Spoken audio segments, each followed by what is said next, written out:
So, what we'd like to talk about now is a tool that we can use with our children and then ultimately with ourselves to be able to identify what it is, how we feel, what our behaviors are when we are feeling angry, and the different levels of anger, kind of like what we were talking about before when we say defining anger. And ultimately, we would like to always be in that calm and peaceful place. But we know that as life goes on, we get frustrated. The frustration can get escalated to exasperation, which then can get escalated to really feeling angry, having outbursts. So, what we like to use is something called a feelings thermometer. And we want to work with our kids so that they can figure out what it is that they may feel when they are starting to get angry. Okay, I'm going to interrupt you here. Okay. Just ask everybody, literally picture a thermometer in your head. The bulb at the bottom is bright green, happy, easy-go-lucky green, and at the very top of the thermometer, it's bright red, and you can even imagine some of the mercury spilling out because Right. things are out of control. And blowing your top. Right. And for small children, the colors are really going to express how they're feeling. Obviously, green is when everything's fine. It's a happy face if you want to do emoticons.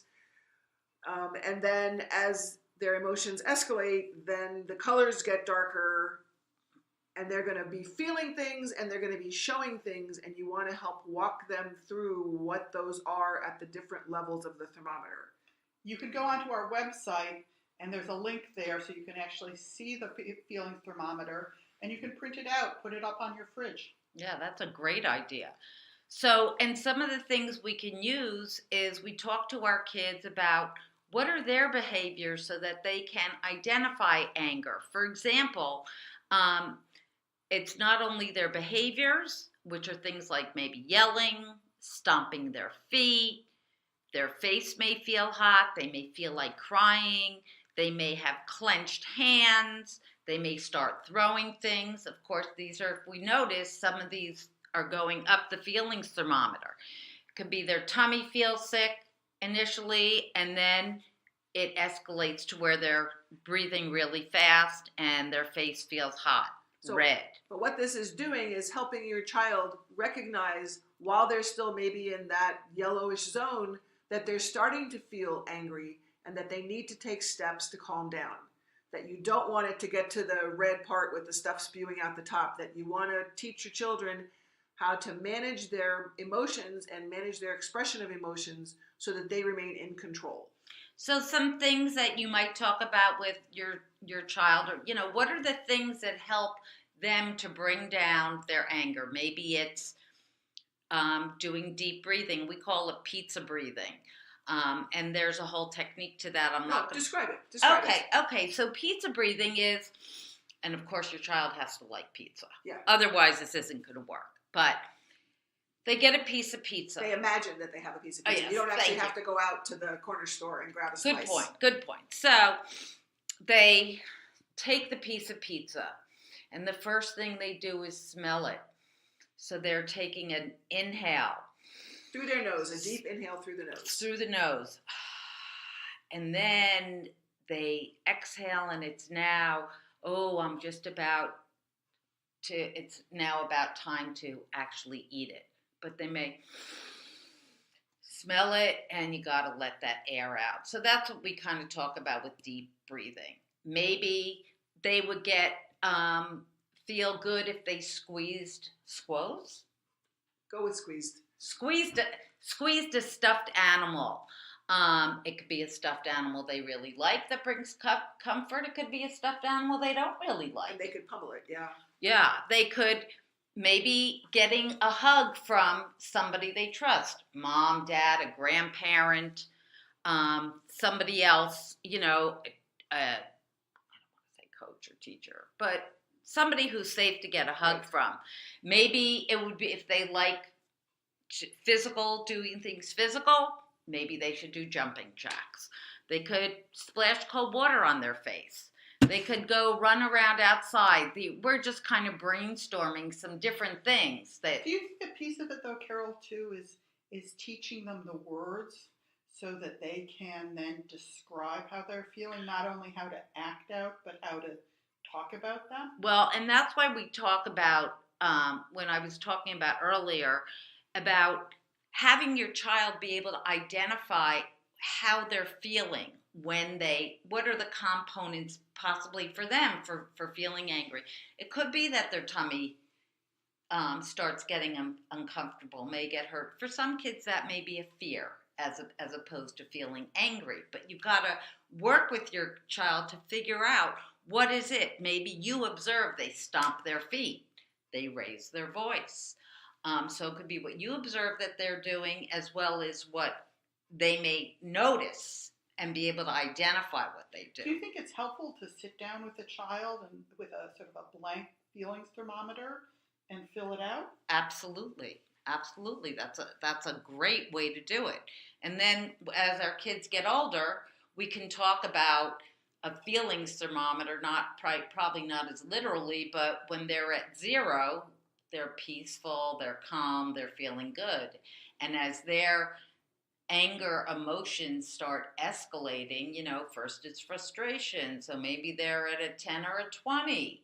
And then they become exasperated, like I said before. Well, maybe now we're at a 50 or 60. And then when they're ready to really lash out, well, maybe they're at an 85, 90. So you're imagining that somebody comes home from school and their face is all clenched up, and the kid says to the mom, I'm at a 75 right now. I just need to go to my room and listen to music for a minute to calm down. I had a really bad day. Wow.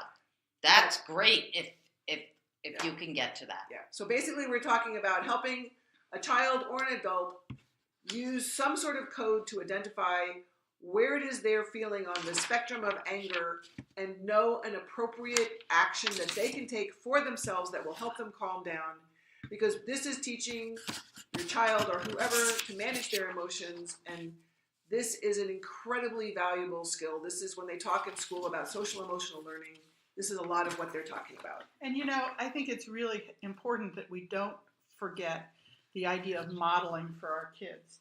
That it may be that you want to try to start to use those same words. For a younger child, it's I'm feeling really bright, hot red. Yes. Or with a teen that you're really frustrated with, say, I really need to walk away. I'm at 85 and I don't want to explode, so let's put off this conversation. Yeah, that's excellent. Now, what we need to do, though, and probably because we haven't taken this inventory since when we were kids and we weren't taught this, but we need to first recognize our own anger. When we are starting to feel angry, what are the behaviors? For example, I know with me, when I start getting angry, my muscles get tense. I clench my jaw. I don't even realize I'm doing this. Fast breathing, that's for some people. Some people get really clumsy when they're angry. Some get an upset stomach.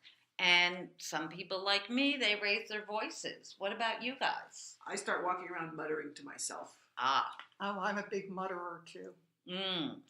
So, and the thing is, which we also need to teach to our kids, so we're feeling all that. Now, I have to become aware of that I'm feeling angry and be able to do something about that anger before I do the outburst. So we use the concept of the emotional reset button, and it's like a moment in time. I'm feeling that stuff. I've got to work on changing my feelings. And the way that we change feelings is to change thoughts and then actions or our behaviors. So first, what are the things I can do to calm down so that I don't escalate from the 30 or 40 where I'm frustrated up to the 100 where I am absolutely losing my cool. So similar to some of the techniques we teach our kids, deep breathing. Yeah, you have to be mindful. I mean, you can't control your anger if you can't be mindful of what it is that you're feeling and acknowledging it. It's all about knowing yourself. Yeah. And if you need to basically take a step back and see if you can hear that little voice in the back of your head going, hold on, getting angry here and losing your temper is not going to accomplish anything. What is it in this situation that you need to accomplish? For Ruth, it's having somebody help her clean the dishes. So that's what she needs to focus on, not expressing her anger. And if you can listen to that voice that says, wait a minute, this isn't going to help, let's try another approach, then you're going to be able to get the support that you need from your family. Things aren't going to be so emotionally fraught, and you'll be modeling a great skill for your children. And sometimes it's not only getting the support that you need, it's learning how to ask And you for have to it. learn how to ask for it. Exactly. What can I do in this situation to get what it is that I need? So you have to know what you want first. It's like that old song, you can't get what you want till you know what you want. Right. But it's true. If you don't know what you want in a situation, then you're going to be lashing out at everybody because you're just floundering. You don't know what you want. So that's just a really frustrating situation. But that's a separate topic. Right. So, and like growing up, you may have been taught that being angry is bad. And we really don't want you to get that sense, any of us. Feelings are objective, for lack of a better word. There should be no judgment on feelings. They are, you feel what you feel. It's what do we do with these things? So when we are feeling angry, there's nothing wrong with the feeling angry. It's what do we do with that? How do I know that I'm feeling angry? And how do I use that emotional reset button, which is what are the kind of things that I'm going to do once I identify those feelings? What am I going to do to calm down so then I can do something positive? So then you can make a change, in other words. Exactly. So, and the thing is, when we don't do something positive to manage that anger, what ends up happening most often is you feel worse, right? After you've been yelling at your kid, at your child, and you're not getting anywhere, usually you feel worse. With your spouse, you're having an argument and it escalates. Did you get anything out of it? Probably not. It really hasn't done anything. I talked about this before, that when, I would come home from work, rather than dealing with my frustrations, I would take them out on my son, who really didn't deserve it. So we're really delaying the outburst as opposed to preventing it. And the anger is going to affect you in some way or another. I mean, how many times have you laid awake at night unable to sleep because you're still angry at someone, or you weren't able to express what you were feeling? You're going to eat food that you didn't really want to eat because you're eating angrily, or you're going to kick something or do something mean because you're feeling angry and you haven't been able to express it to the person who deserves it ultimately, or who has triggered it, or you haven't been able to work through whatever it is. Yeah, it's really more as opposed to being angry at the person, Right. feeling the anger Resolve towards the the problem. person is right, because your anger is your stuff. It's Right. not them. It's what you're doing, what you're feeling, what it's about. So, and as Susan was saying, some of the things that do happen, is, this can happen with our kids from when they're very young. We're finding it, I should say, being younger. Susan was talking about the eating. We may overeat. We may not eat as a way of demonstrating some control over ourselves. We may end up turning to alcohol or drugs, hoping that using the alcohol or drugs is going to get rid of the anger. But once again, all it does is it just sets it aside for now, and it's going to get taken out on somebody later.